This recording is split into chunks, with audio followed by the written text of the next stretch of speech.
Morning students, वापस शुरू करते हैं अपनी फिजिक्स की 10th क्लास। एंड पढ़ते हैं आज आगे कि इलेक्ट्रिसिटी चैप्टर में क्या क्या बचता है उसको देखते हैं। और आज चैप्टर को खत्म ही कर देते हैं, ठीक है, ताकि कल की क्लास से अपन नया ही चैप्टर शुरू करें। एक असाइनमेंट दूं, नोट्स कंप्लीट करें और फिर नेक्स्ट चैप्टर पे चलें। तो फटाफट क्लास शुरू होने से पहले अटेंडेंस के लिए एक बार हैंड रेज कर दो सारे बच्चे, फटाफट हैंड रेज कर दो। Do first first first. चलिए, तो आपके सामने बोर्ड पे एक क्वेश्चन है। इस क्वेश्चन को करने की कोशिश करते हैं। ठीक है, क्वेश्चन क्या कहता है? Question is saying that there are two bulbs. दो बल्ब्स है मेरे पास, ठीक है, दो लैंप्स है मेरे पास। एक है 100 वॉट रेटिंग का, जिसको अपन ऑपरेट कर सकते हैं 220 वोल्ट्स पे। दोबारा सुनो, दो बल्ब्स है मेरे पास। एक बल्ब है 100 वॉट रेटिंग का, जिसको we can operate at 220 volts, and the other bulb is 60 watt rating का है, जिसको अपन ऑपरेट कर सकते हैं 220 वोल्ट्स। देखिए, दो बल्ब्स मेरे सामने गिवन है, दो लैंप्स मेरे सामने गिवन है, जिनकी ऑपरेटिंग वोल्टेज मेरे को प्रोवाइडेड है एंड पावर मेरे को प्रोवाइडेड है। ठीक है, उसके बाद क्वेश्चन में क्या बोला कि इन दोनों बल्ब्स को, इन दोनों लैंप्स को अपन ने पैरेलल में कनेक्ट कर दिया है। कैसे कनेक्ट किया है? पैरेलल में कनेक्ट करा है मेन पावर सप्लाई के, मेन पावर सप्लाई के पैरेलल में कनेक्ट कर दिया है।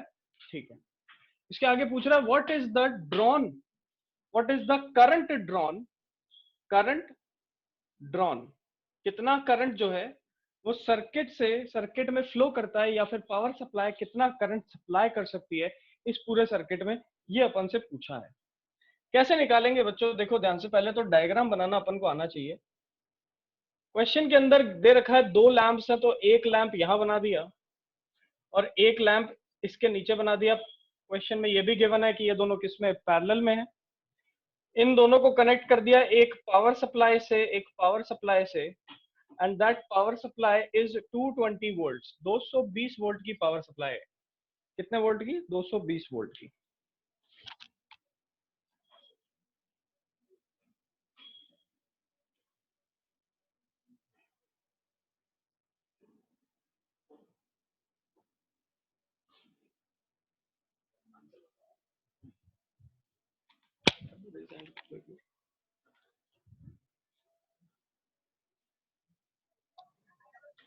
चलिए, दो बल्ब्स है मेरे पास। हाँ जी हर्षिता, क्या हुआ? हैंड रेज किया बच्चा आपने?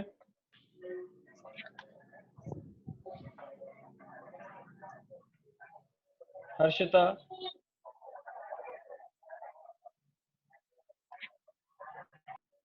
चलिए, तो मेरे पास दो बल्ब्स हैं, दोनों बल्ब को पैरेलल में कनेक्ट कर दिया है हमने, और पैरेलल में कनेक्ट करने के बाद एक 220 वोल्ट पावर सप्लाई से कनेक्ट कर चुके हैं। इस क्वेश्चन को अपन सॉल्व करते हैं, देखते हैं कैसे क्वेश्चन सॉल्व होगा, कितना करंट यहाँ पर ड्रॉ होता है वो चीज चेक करते हैं। चलिए ध्यान से देखिए, करंट ड्रॉ करने के लिए मुझे पता होना चाहिए that total current is equal to V upon R equivalent. ये अपन ने ओम्स लॉ से सीखा था कि टोटल जितना करंट होता है उसके लिए मेरे को इक्विवेलेंट रेजिस्टेंस चाहिए, बहुत जरूरी है। लेकिन यहाँ पर तो इंडिविजुअल रेजिस्टेंस ही नहीं पता, इन दोनों का अलग अलग रेजिस्टेंस भी मुझे नहीं पता है, तो इक्विवेलेंट तो कैसे ही पता होगा? ठीक है, तो सबसे पहला काम हमारा क्या होगा? To calculate the individual resistances of these two resistance. तो अपन सबसे पहले इंडिविजुअल रेजिस्टेंस कैलकुलेट करेंगे। कैसे करेंगे? देखो, फर्स्ट बल्ब के लिए, फॉर फर्स्ट लैंप अपन ऐसे लिख सकते हैं, for first lamp power is equal to 100 watt and potential is equal to 220 volts. ठीक है, फर्स्ट लैंप के लिए पावर कितना है? 100 वॉट है। पोटेंशियल कितना है? 220 वोल्ट्स है। So we can say that resistance is equal to V square by P, और we can say that V square यहाँ पर कितना हो जाएगा? देखो, 22 इंटू 22 इंटू 100 डिवाइडेड बाय 100, 100 से 100 कैंसिल हुआ, answer becomes R1 is equal to 484 ohms. बोलो बच्चों, यहां तक क्लियर है? अपन ने क्या देखा? सबसे पहले देखा कि क्वेश्चन के अंदर पूछ रहा है टोटल करंट बताओ कितना ड्रॉ होता है। क्या बताओ? टोटल करंट कितना ड्रॉ होता है सर्किट से। तो अपन ने यही निकालने की कोशिश की। जब ये निकालने की कोशिश की तो हमें दोनों के रेजिस्टेंसेस नहीं पता, लेकिन हमें रेजिस्टेंस से ही करंट निकालना आता है।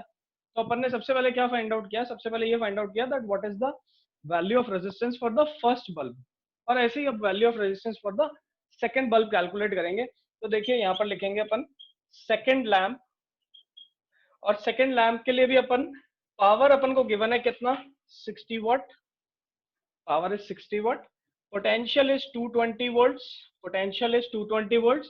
We can calculate the value of R2. R2 will be equal to V square by P, and V square कितना, पोटेंशियल का स्क्वायर, इसको अपन डायरेक्टली लिख सकते हैं 484 इंटू 100 डिवाइडेड बाय 60, 60, ये एक जीरो से एक जीरो गया, ठीक है। इसको 2 की टेबल से काट सकते हैं, ये बन जाएगा 242, this becomes 3, so answer will be R2 कितना आया मेरे पास यहाँ से 2420 डिवाइडेड बाय 3, ये मेरे पास R2 की वैल्यू आ गई इससे। तो मैं समझता हूं बच्चों यहाँ पर कि मेरे पास क्वेश्चन के अंदर R1 R2 गिवन नहीं था, बट क्वेश्चन के अंदर पावर रेटिंग और पोटेंशियल गिवन थे। इन दोनों की हेल्प से मैंने क्या किया, इन दोनों की हेल्प से रेजिस्टेंसेस को फाइंड करा। क्वेश्चन में मुझसे पूछा है करंट ड्रॉन बताओ, करंट ड्रॉन बताओ, तो करंट ड्रॉन निकालने के लिए मैंने इन दोनों पावर रेटिंग और पोटेंशियल से सबसे पहले रेजिस्टेंसेस को फाइंड किया। एक आया 484 ओम, दूसरा आया 2420 डिवाइडेड बाय 3। क्लियर है बच्चों? यहां तक तो अपन ने सॉल्व किया। क्या सबसे पहले सॉल्व किया अपन ने R1 R2 की values. Now will calculate the equivalent resistance of the circuit. अब अपन को R1 भी पता है, R2 भी पता है, और ये भी पता है ये दोनों किस में, पैरेलल में अरेंज्ड है। पैरेलल में अरेंज्ड है तो R इक्विवेलेंट अपन कैलकुलेट कर सकते हैं। R इक्विवेलेंट जब निकल जाएगा तो अपन करंट की वैल्यू इस फॉर्मूले में पुट के आंसर निकाल लेंगे।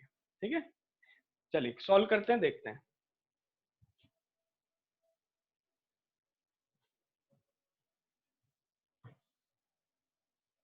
So what will be the value? R1 is equal to 484 ohm and R2 is equal to 2420 divided by 3 ohm. अब अपन इनको पैरेलल में सॉल्व करेंगे तो अपने पास फॉर्मूला पता है 1 upon R equivalent is equal to 1 upon 484 plus 3 upon 2420। सही बात है, इस तरीके से अपन निकाल सकते हैं। चलिए अब अपन को निकालना है, इसको सॉल्व करना है। सॉल्व करेंगे एलसीएम लेंगे, सॉल्व करेंगे क्या करेंगे, एलसीएम लेंगे और एलसीएम लेके आंसर निकालेंगे। चलिए how to take the LCM, देखिए ध्यान से। इन दोनों का अगर एलसीएम लो तो क्या आ जाएगा, 2420 ही आ जाएगा। इधर 2420 ही है तो इधर 3 रह जाएगा, इधर 484 है। अब कभी आप देखोगे तो 484 इंटू अगर मैं 5 करूं तो आंसर मेरे पास 2420 आ जाएगा। क्या आ जाएगा, 2420।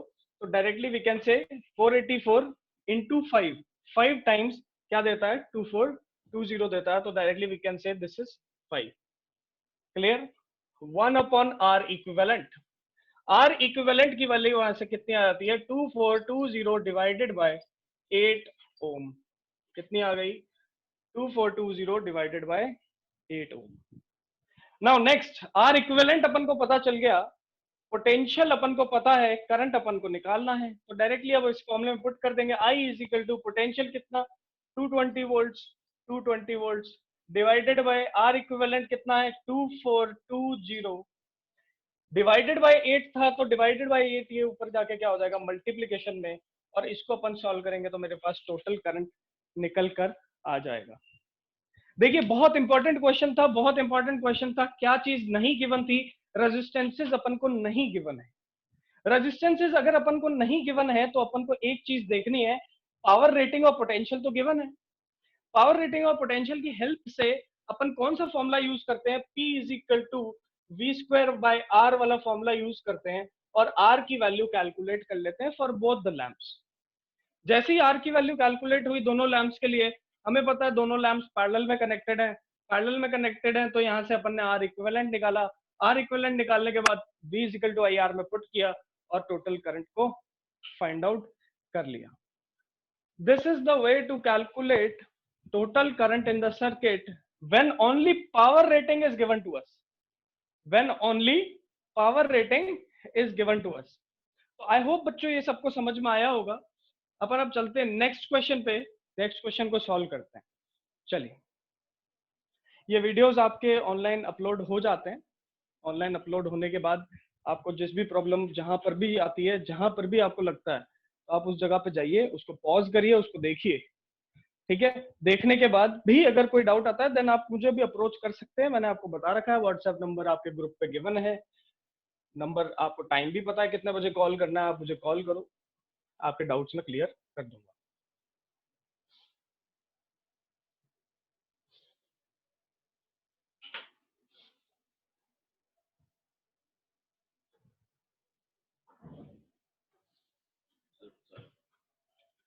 चलिए, now let's do the next question. अगला क्वेश्चन देखते हैं। एनसीईआरटी के ही क्वेश्चन देख रहे हैं, एनसीईआरटी को ही खत्म करना है अपन को। तो नेक्स्ट क्वेश्चन देखते हैं, विच यूजेस मोर एनर्जी, इनमें से कौन सा ज्यादा एनर्जी यूज करता है? ए पार्ट है 250 watt, 250 watt TV for 1 hour, 250 watt TV for 1 hour. B part is 1200 watt heater for 10 minutes. चलिए, क्वेश्चन क्या कहता है? Question is saying that which uses more power, इन दोनों में से ज्यादा पावर कौन यूटिलाइज करता है, ज्यादा एनर्जी कौन यूटिलाइज करता है? एक तरफ दे रखा है मुझे टीवी जो कि 1 घंटे के लिए चलता है लेकिन 250 वॉट का ही है। एक तरफ मुझे क्या दे रखा है? एक तरफ मुझे दे रखा है टोस्टर जो कि 1200 वॉट का है बट चलता कितनी देर के लिए? 10 मिनट्स के लिए। तो कैसे निकालेंगे एनर्जी? कैसे निकालते थे एनर्जी? एनर्जी हम निकालते थे commercial unit of energy in kilowatt hour. सही बात है। तो this is the power which is given to अस।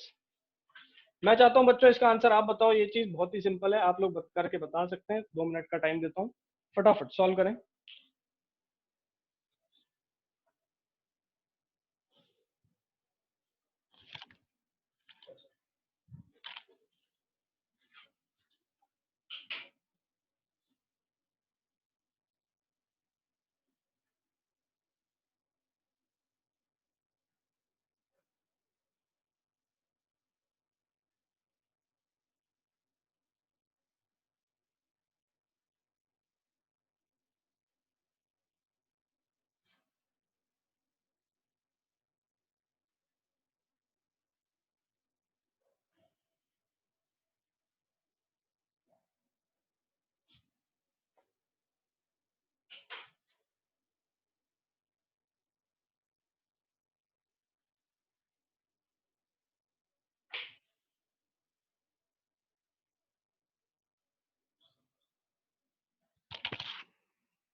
ऊपर आया हो।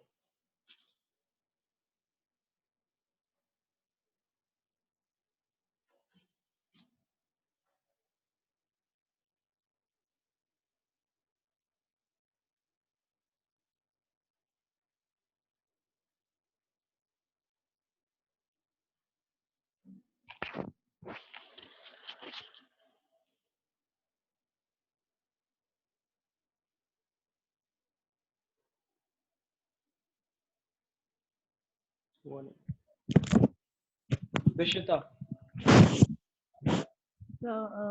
250 watt TV for 1 hour. 250 watt TV for 1 hour, कितनी एनर्जी आई इसके लिए? 15. 15 आगे यूनिट, यूनिट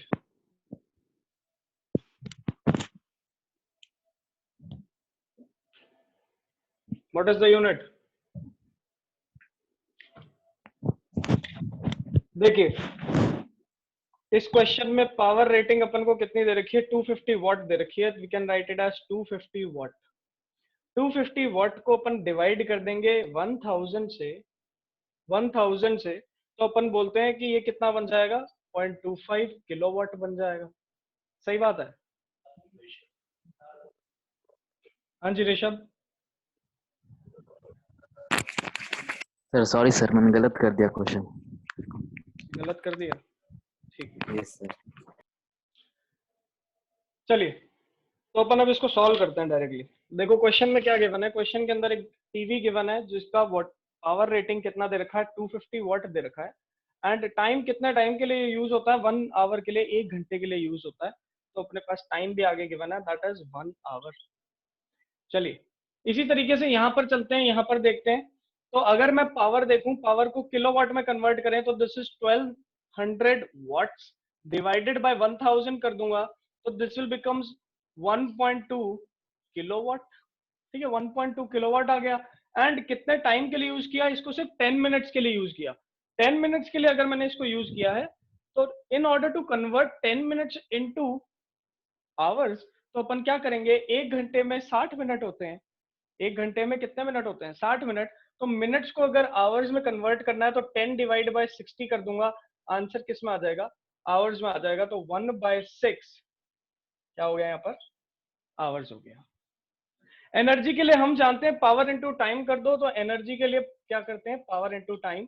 पावर कितनी है 0.25, टाइम कितना है 1 आवर, तो ये किलोवाट आवर में आंसर आ गया। ठीक है, सिमिलरली इधर भी यही करेंगे। एनर्जी निकालने के लिए किलोवाट आवर में आंसर चाहिए तो किलोवाट में कन्वर्ट कर चुके हैं, 1.2 इंटू आवर हो गया 1/6। क्लियर, सॉल्व करते हैं। देखो यहाँ पर डिवाइड में ये गया 10, this is 12 into 1 divided by 6, और ये 6 से ये गया 2, तो दिस बिकम्स 0.2 किलोवाट आवर। इसका मतलब टोस्टर 10 मिनट में कितनी एनर्जी यूटिलाइज करता है, 0.2 किलोवाट आवर एनर्जी यूटिलाइज करता है। बट टीवी 1 घंटे में 0.25 किलोवाट आवर पावर यूटिलाइज करता है, एनर्जी यूटिलाइज करता है। तो दोनों से अपन को क्लियरली एक चीज विजिबल हो जाती है, that energy for TV is greater than energy for toaster, energy for toaster। तो अपन को यहाँ पर क्या याद रखना है कि एनर्जी निकालने के लिए अपन को पावर्स को किसके मल्टीप्लाई में डालना पड़ता है, पावर को टाइम के मल्टीप्लाई में लेना पड़ता है। पावर को मल्टीप्लाई किया टाइम से, किलोवाट आवर में सारी वैल्यूज को कन्वर्ट किया, आंसर निकाला। यहाँ पर आंसर कितना आता है, 0.25 आता है। सिमिलरली जब सेकंड में अपन ने आंसर निकाला तो क्या आया, 0.2 आया। तो obviously 0.25 is greater than 0.2, therefore more energy कौन यूज कर रहा है, टीवी यूज कर रहा है 1 घंटे के अंदर, टोस्टर कम एनर्जी यूज कर रहा है। This is the type of question which we do in order to calculate the energy consumption for different devices। क्या करना है आपको, एनर्जी निकालने के लिए पावर को टाइम से मल्टीप्लाई कर देना है। पावर को टाइम से मल्टीप्लाई करो, एनर्जी कंजम्पशन निकल जाएगा। ठीक है, अगर आपको वो एनर्जी कंजम्पशन किलोवाट आवर में चाहिए तो पावर को किलोवाट में कन्वर्ट कर दो और टाइम को आवर में कन्वर्ट कर दो। देखो जैसे यहाँ पर टाइम मिनट्स में था, मिनट्स को अपन ने किस में कन्वर्ट कर दिया, आवर्स में कन्वर्ट कर दिया। आवर्स में कन्वर्ट किया तो मेरे पास किलोवाट आवर में आंसर आ गया। चलिए now let us do the next question.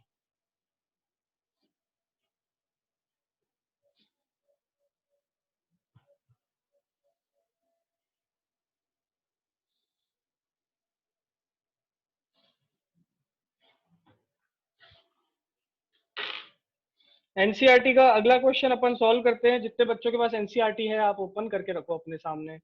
जितने बच्चों के घर पे एनसीईआरटी अवेलेबल है आप ओपन करो।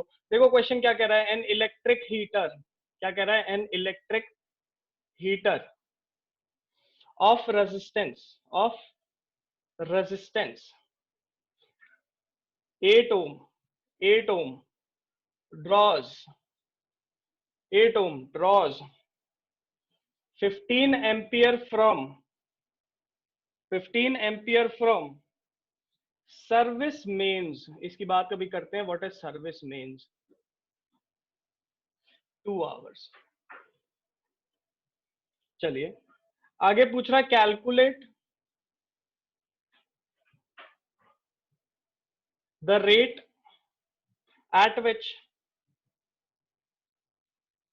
heat is developed, at which heat is developed in heater। देखिए एक इलेक्ट्रिक हीटर है जिसका रेजिस्टेंस इसने कितना दिया है, 8 ओम दिया है। कितना दिया है, 8 ओम। वो कितनी पावर को ड्रॉ करता है, 15 एम्पियर 15 एम्पियर के करंट को ड्रॉ करता है, कहां से? सर्विस मेंस से। कितनी देर के लिए? 2 घंटे के लिए। कितनी देर के लिए? 2 घंटे के लिए।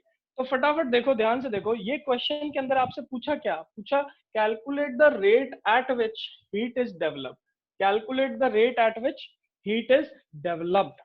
अब हीटिंग इफेक्ट का अगर क्वेश्चन है, we know that heating effect के अंदर, हीटिंग इफेक्ट के अंदर जो अमाउंट ऑफ हीट होती थी जनरेटेड, उसको अपन कैसे निकालते थे? H is equal to I square R T से निकालते थे, where I was the current,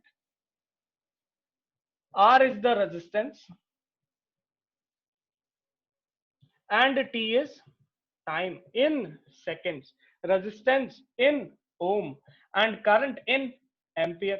क्या बताओ, सारी चीजें इस क्वेश्चन में गिवन है कि नहीं?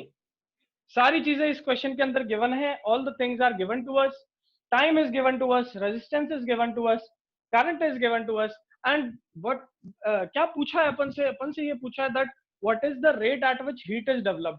तो how we can calculate the heat in the circuit? The heat in the circuit is H is equal to I square RT, in which I is current, resistance is R, and T is time।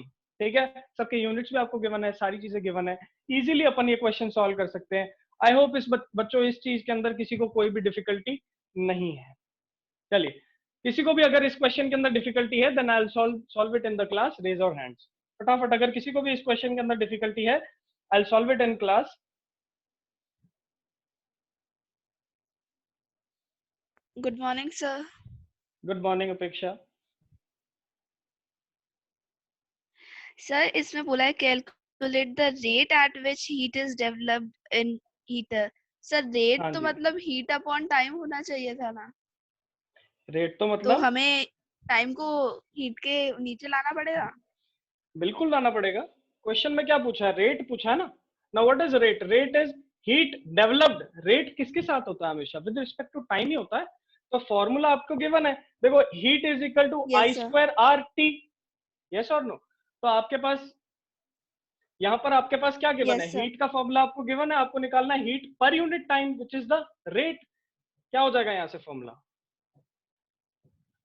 I square R. Now everything is given to us, we can calculate easily, no problem.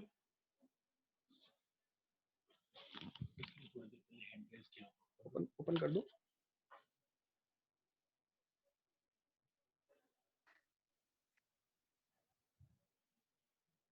Divyansh.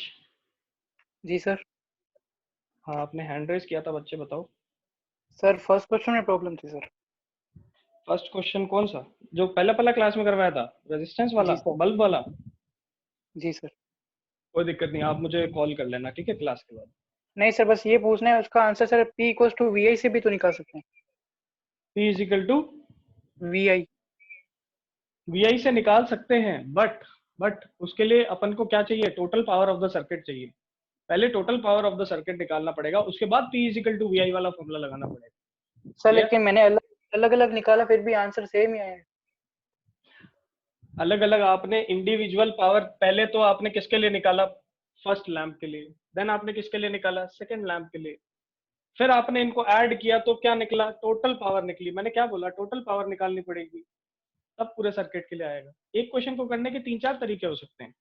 एक तरीका अपन ने class में discuss कर लिया, आपका तरीका भी सही है, कोई एज सच कोई प्रॉब्लम नहीं है, लेकिन वो थोड़ा लेंदी पड़ता है। अपने को इस तरीके से चलना इसलिए पड़ता है बिकॉज रेजिस्टेंस भी हमने निकालना सीख लिया सेम क्वेश्चन से, करंट भी निकालना सीख लिया, साथ ही साथ अपन ने पावर भी निकालना सीख लिया, ओम्स लॉ को भी अप्लाई कर दिया, तो सारे कॉन्सेप्ट्स अपन ने एक ही साथ अप्लाई कर दिए, इसलिए अपन ने इसको लॉन्ग मेथड से लिया। Okay sir. ओके, चलिए, तो अपन ने इस क्वेश्चन के अंदर देखा that we have to calculate the rate निकालना था। हीट का फॉर्मूला गिवन था अपन को, H is equal to I square R T. T को अपन यहाँ से डिवाइड में ले जाएंगे, आई अपन को पता है 15 एम्पियर है, और रेजिस्टेंस हमें पता है कितना है, 8 ओम है। डायरेक्टली पुट करेंगे, आंसर आ जाएगा। Very simple question. I hope बच्चों इसके अंदर सिर्फ अब वैल्यू पुट करना बचता है, वैल्यू पुट करोगे आंसर निकल आएगा। चलिए,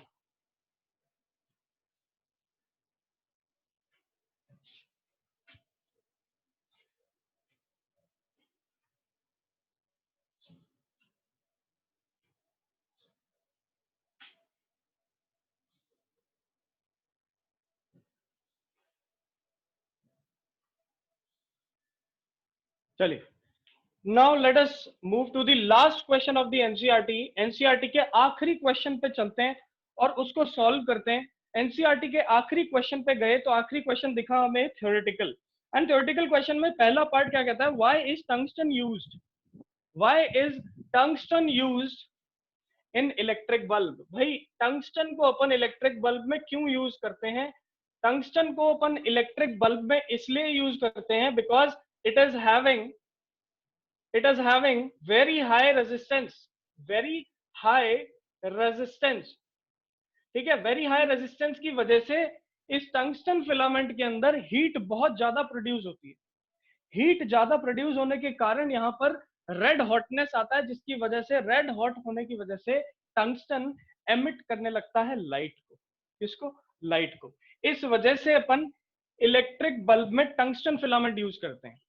now one more thing, if tungsten filament use किया, tremendous amount of heat generate हुई। कितनी? बहुत सारी अमाउंट ऑफ हीट जनरेट हुई।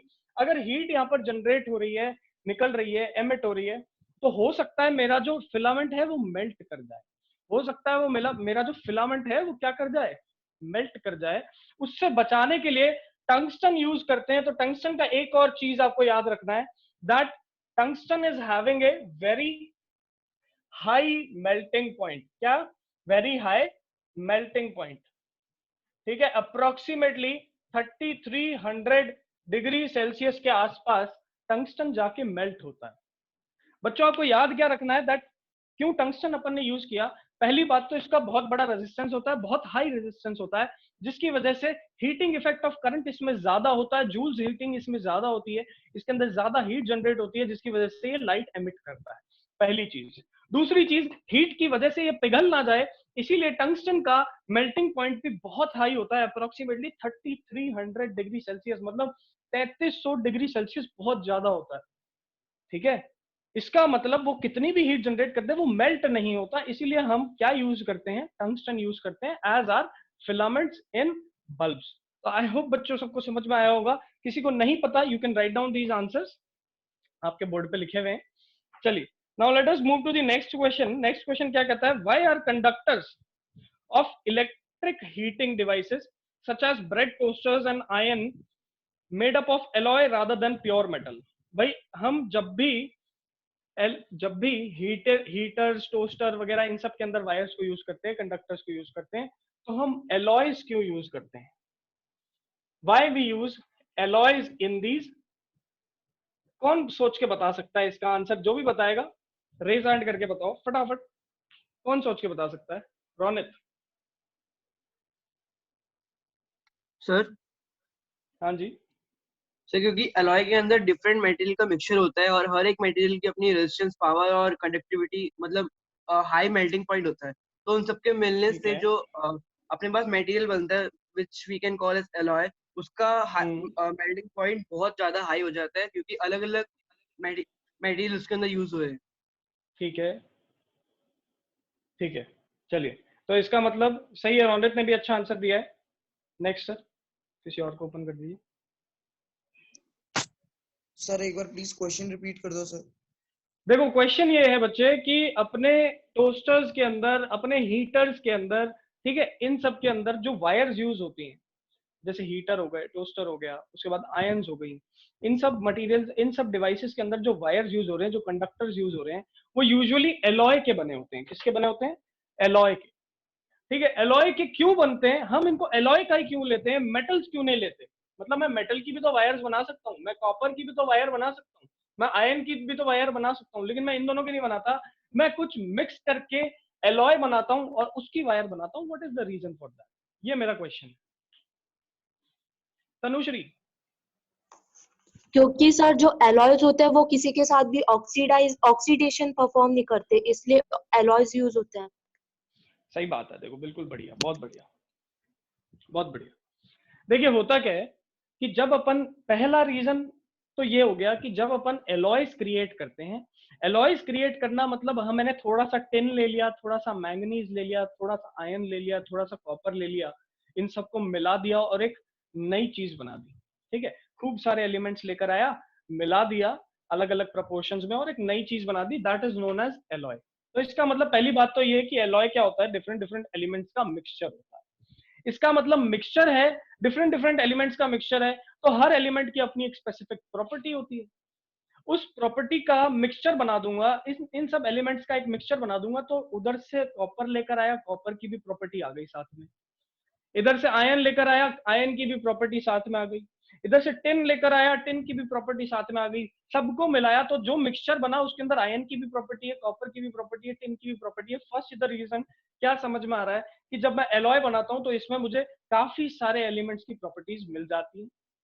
ठीक है, इससे मैं very high melting points achieve कर सकता हूं, इससे मैं बहुत ज्यादा मेल्टिंग पॉइंट्स अचीव कर सकता हूं, मतलब टंगस्टन से भी ज्यादा। टंगस्टन का मेल्टिंग पॉइंट कितना, 3300। कुछ एलॉयज ऐसे होते हैं जिनका मेल्टिंग पॉइंट इससे भी ज्यादा होता है। कैसे अचीव किया, डिफरेंट डिफरेंट एलिमेंट्स को मिक्स करके अचीव किया। Now the second point is, second point अपन क्या देखते हैं इसके अंदर, जब अपन टंगस्टन यूज करते हैं तो there is one property which is known as oxidation. आप केमिस्ट्री में पढ़ चुके हैं इस चीज के बारे में। सरफेस रिएक्ट कर जाते हैं, सरफेस एटम्स रिएक्ट कर जाते हैं किसके साथ, ऑक्सीजन के साथ। ठीक है, this is known as oxidation reaction. और ऑक्सीडेशन रिएक्शन की रेट एलॉयज में कम रहती है, लेस रहती है, बहुत कम रहती है, इसलिए अपन ये करते हैं। अब ऑक्सीडेशन कहां पर देखा जाता है, किस नेचुरल फिनोमिना के अंदर अपन ऑक्सीडेशन देखते हैं, इसका मतलब कहां अपन चीजों को ऑक्सीजन के साथ रिएक्ट होता हुआ देखते हैं, सोच के बताइए। कौन बता सकता है? एक डिस्कशन चल रहा है, discussion, this is a proper discussion in the class, कोई ऐसा क्वेश्चन आंसर नहीं हो रहा है। बताओ हार्दिक। सर कॉपर के ऊपर जो लेयर आ जाती है, लेयर आ जाती, क्यों आ सॉरी जाती है? कॉपर नहीं, सिल्वर, सिल्वर एजी, सिल्वर के ऊपर क्यों आती है? I am asking why. Sir जब वो ऑक्सीजन से रिएक्ट करता है तो क्यों, किसके प्रेजेंस में करता है? ऑक्सीजन से रिएक्ट तो करता है, बिल्कुल सही है, उसकी वजह से एक लेयर भी आती है। किसके प्रेजेंस में करता है? सल्फर, सल्फर, सल्फर के प्रेजेंस में। Yes sir. ठीक है, और आगे चलते हैं अपन। सर ध्रुव को खोल दिए। Good morning sir. Good morning sir जब जब मतलब आयरन रिएक्ट करता है ऑक्सीजन के साथ तब रस्ट बनाता है। रस्ट बनाता है, इसको बोलते क्या है? Sir oxidation. ऑक्सीडेशन तो रिएक्शन हो गई, इसको बोलते क्या है? इस फिनोमेना को क्या बोलते हैं? इस फिनोमेना को बोलते हैं बेटा corrosion, rust formation, layer formation, किसी भी मेटल्स पे फॉर्म होना, इसको बोलते हैं कोरोजन। एक लेयर फॉर्म हो जाती है, सरफेस खराब होने लग जाता है। ये ऑक्सीडेशन रिएक्शन एलॉयज में सबसे कम होता है, इसलिए हम कंडक्टर्स जब बनाते हैं तो मेटल्स को ना स्पेसिफिकली यूज करके, क्योंकि मेटल यूज करूंगा ये कोरोड हो जाएंगे। समझ में आ रही बात? क्या यूज करूंगा? एलॉय यूज करूंगा। क्यों? क्योंकि एलॉय के अंदर सबसे कम ऑक्सीडेशन होता है, ये ऑक्सीजन के साथ रिएक्ट कम करता है। मैं ऐसे एलॉय चूज करता हूं। Clear? This is the answer for our second number part of the question. बहुत बढ़िया बच्चों, बहुत बढ़िया डिस्कशन रहा, मजा आया। नेक्स्ट पार्ट पे चलते हैं। Next part says, next part कह रहा है why in the series arrangement. देखिए अपने नेक्स्ट पार्ट के अंदर इसने बोला कि हम घरेलू सर्किट्स में सीरीज अरेंजमेंट क्यों ना यूज करते, पैरेलल क्यों यूज करते हैं। फटाफट देखना, बहुत ही आसान है। जब हम घर में सर्किट्स बनाते हैं, आपके स्विच बोर्ड लगा होता है घर के अंदर, स्विच बोर्ड के ऊपर एक बटन फैन ऑन करता है, एक बटन ट्यूबलाइट ऑन करता है, एक बटन टीवी ऑन करता है, एक बटन फ्रिज ऑन करता है, मतलब डिफरेंट डिफरेंट बटन होते हैं फॉर डिफरेंट डिफरेंट एक्टिविटीज और डिफरेंट डिफरेंट डिवाइसेस। सही है, अलग अलग बटन है सबके लिए।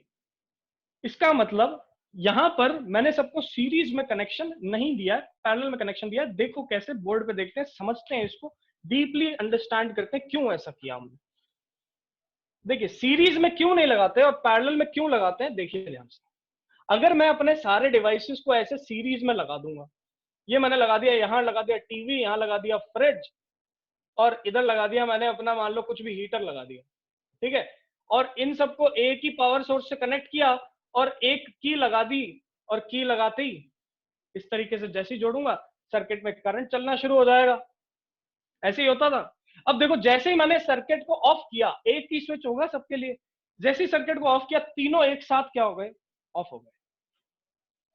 सीरीज सर्किट का ड्रॉबैक क्या होता है कि जितने भी डिवाइसेस आपके सीरीज में लगे हुए हैं, की को ऑन करते ही सारे ऑन हो जाएंगे, की को ऑफ करते ही सारे ऑफ हो जाएंगे। इसलिए मैं सीरीज अरेंजमेंट को घरों में यूज नहीं करता। कैसा अरेंजमेंट यूज करता हूँ? Parallel arrangement. ध्यान से देखना, ये पहला डिवाइस, ये दूसरा डिवाइस, ये तीसरा डिवाइस, तीनों डिवाइसेस के आगे एक एक मैंने की बना दी, इनकी पर्सनल की, पर्सनल स्विच बना दिया इनका। अब पर्सनल स्विच लगा के इन सबको पावर सप्लाई से ऐसे कनेक्ट कर दिया, ठीक है।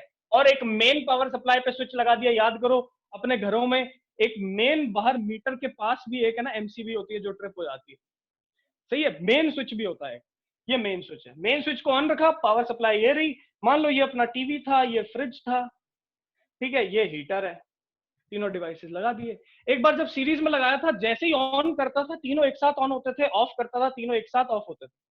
लेकिन अब मुझे अगर टीवी को ऑन करना है तो टीवी वाली की को ऐसे अटैच कर दूंगा, टीवी को ऑफ करना है तो इस वाले की को हटा दिया, टीवी ऑफ हो गया।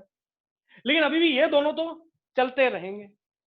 फ्रिज को ऑफ करना है, फ्रिज वाली की को हटा दिया, फ्रिज को ऑन करना है, फ्रिज वाली की को लगा दिया, ठीक है। सिमिलरली हीटर को ऑन करना है, हीटर वाली की को लगा दिया। समझ में आ रही बात? हीटर को ऑफ करना है, हीटर वाली की को हटा दिया। इसका मतलब मेरे को यहां से एक चीज समझ में आई, that parallel circuit is more